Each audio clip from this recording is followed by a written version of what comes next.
Hi అండి, నేను మీ Shilpa Vinay. Welcome to Vincy kitchen. Breakfast లేదా డిన్నర్ ఈజీగా తక్కువ టైంలో హెల్తీగా చేసుకోవాలనుకుంటే ఈ పోహా బెస్ట్ ఆప్షన్ అండి.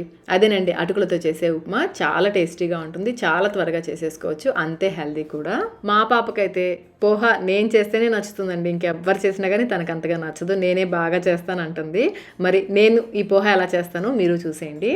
ఈ పోహా చేయడానికి ముందు ఉల్లిపాయ పచ్చిమిర్చి కట్ చేసి పెట్టుకోవాలి. నేను ఒక పెద్ద ఉల్లిపాయని ఈ విధంగా కట్ చేసి పెట్టుకున్నాను. అలాగే పచ్చిమిర్చి 5-6 పచ్చిమిర్చిని ఈ విధంగా స్లైసెస్గా కట్ చేసుకోవాలి. ఇంకా కరివేపాకు, కొత్తిమీర ఇవి కట్ చేసుకున్న తర్వాత మనం అటుకులు నానబెట్టుకోవాలి. అటుకుల్ని ఈ విధంగా జాలిగిన్నెలోకి వేసుకోవాలి. నేను 3 కప్పుల అటుకులు తీసుకున్నాను. అటుకులు అయితే లావటుకులు తీసుకోవాలండి, పల్చటివి కాదు, లావటుకులు తీసుకోవాలి. ఇప్పుడు ఈ అటుకుల్ని శుభ్రంగా నీళ్ళతో కడిగేసుకోవాలి. ట్యాప్ కింద అయినా పెట్టి కడిగేసుకోండి, లేదంటే కింద మరొక గిన్నె పెట్టేసుకుని ఈ విధంగా పైన నీళ్లు పోసుకుంటూ అటుకుల్ని శుభ్రంగా కడిగేసుకోవాలి. మనం జాలిగిని తీసుకున్నాం కాబట్టి నీళ్లు కింద నుంచి డ్రైన్ అయిపోతూ ఉంటాయి. మీకు అటుకులు కూడా మరీ ఎక్కువ నానిపోకుండా ఉంటాయి. ఈ విధంగా శుభ్రంగా కడిగేసి పక్కన పెట్టేసుకోండి.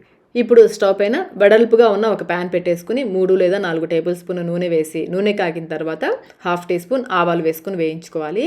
నేనైతే ఇంకా జీలకర్ర కానీ పచ్చెనపప్పు, మినపప్పు ఇవేమి వేయను, ఆవాలు ఒక్కటే వేస్తాను. ఇవి చిటపట్లాడేంత వరకు వేయించేసుకుని కట్ చేసుకున్న పచ్చిమిర్చి వేసేసుకోవాలి. ఈ పచ్చిమిర్చి కొంచెం తెల్లగా అయ్యేంత వరకు వేయించుకోవాలి. పోహాకి కొంచెం మిర్చి ఎక్కువ వేసుకుంటేనే బాగుంటుంది. ఇవి బాగా చూడండి, ఈ విధంగా తెల్లగా అయ్యేంత వరకు వేయించుకోవాలి. ఇప్పుడు ఇందులో కట్ చేసుకున్న ఉల్లిపాయ ముక్కలు, కరివేపాకు కూడా వేసుకోవాలి. ఉల్లిపాయలు కొంచెం లైట్గా కలర్ చేంజ్ అయ్యేంత వరకు వేయించుకోవాలి, మరీ ఎర్రగా అవసరం లేదు. ఇందులోనే కొంచెం సాల్ట్ కూడా వేసామంటే త్వరగా మగ్గుతాయి. 1/2 టీ స్పూన్ సాల్ట్, అలాగే 1/2 టీ స్పూన్ పసుపు కూడా వేసేసి వేయించుకోవాలి.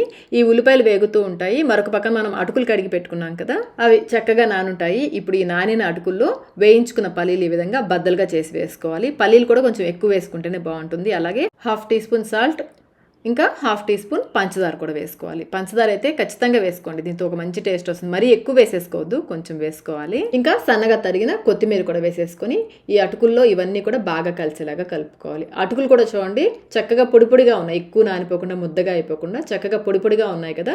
అటుకుల్ని ఈ విధంగా జాలిగిన్నెలో వేసి కడిగి పెట్టేసుకుంటే చక్కగా నానుతాయి, పొడి పొడిగా కూడా ఉంటాయి. ఈ పంచదార, ఉప్పు ఇదంతా కూడా అటుకులకి బాగా పట్టేలాగా కలుపుకోవాలి. ఈ అటుకుల్ని ఉల్లిపాయలు వేగిన తర్వాత అందులోకి వేసుకోవాలి. నేను ఈ పోహా రెసిపీని 18 ఇయర్స్ బ్యాక్, కరెక్ట్గా ఒక 18 ఏళ్ల క్రితం మహారాష్ట్రలో ఉన్నప్పుడు నేర్చుకున్నానండి. ఇందులో ఇంకా బంగాళదుంప ముక్కలు కూడా వేసుకోవచ్చు. పచ్చిమిర్చితో పాటు చిన్నగా కట్ చేసిన బంగాళదుంప ముక్కలు కూడా వేసి వేయించుకుంటే అది కూడా బాగుంటుంది. మా పాపకైతే బంగాళదుంప వేస్తే నచ్చదు, ఉల్లిపాయలు ఒక్కటే వేసి చేస్తాను అందుకని. ఇలా బాగా కలిపేసుకుని పైనుంచి 1 టీ స్పూన్ నెయ్యి వేసుకోవాలి. ఈ నెయ్యి అయితే పూర్తిగా ఆప్షనల్ అండి, మీరు వద్దనుకుంటే స్కిప్ చేసేయచ్చు. మూత పెట్టేసి లో ఫ్లేమ్లో 5 నిమిషాల పాటు ఉడికించుకోవాలి. 5 నిమిషాల తర్వాత ఒకసారి బాగా కలిపేసుకుని టేస్ట్ చెక్ చేసుకోండి. సాల్ట్ ఏమైనా తగ్గితే వేసి కలుపుకోవచ్చు. నేనైతే ఇంకేం వేయట్లేదు, అన్నీ కూడా కరెక్ట్గా సరిపోయాయి. ఇలా బాగా కలిపేసుకుని స్టవ్ ఆఫ్ చేసేసుకోండి. ఇప్పుడు పైనుంచి నిమ్మరసం వేసుకోవాలి. అటుకుల్లో ఐరన్ చాలా ఎక్కువగా ఉంటుందండి. ఆ ఐరన్ బాడీ అబ్జార్బ్ చేసుకోవాలంటే విటమిన్ సి ఉండాలి. అందుకని విటమిన్ సి కోసం నిమ్మరసం అయితే వేసుకోవాలి. స్టవ్ ఆఫ్ చేసిన తర్వాత అయినా వేసుకోవచ్చు, లేదంటే మనం తినే ముందు ప్లేట్లో సర్వ్ చేసుకున్న తర్వాత పైనుంచి తినే ముందైనా పిండుకోవచ్చు. నిజానికి నాకైతే పోహా నిమ్మరసం లేకుండానే నచ్చుతుందండి, కానీ హెల్తీగా తినాలి కాబట్టి నిమ్మరసం పిండుతాను.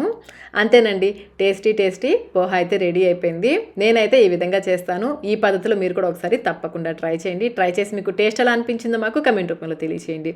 వీడియో నచ్చినట్లయితే లైక్ చేయండి, మీ ఫ్రెండ్స్కి, ఫ్యామిలీ మెంబర్స్కి షేర్ చేయండి. ఇలాంటి మరిన్ని రెసిపీస్ కోసం మన ఛానల్ని సబ్స్క్రైబ్ కూడా చేసుకోండి. Thank you.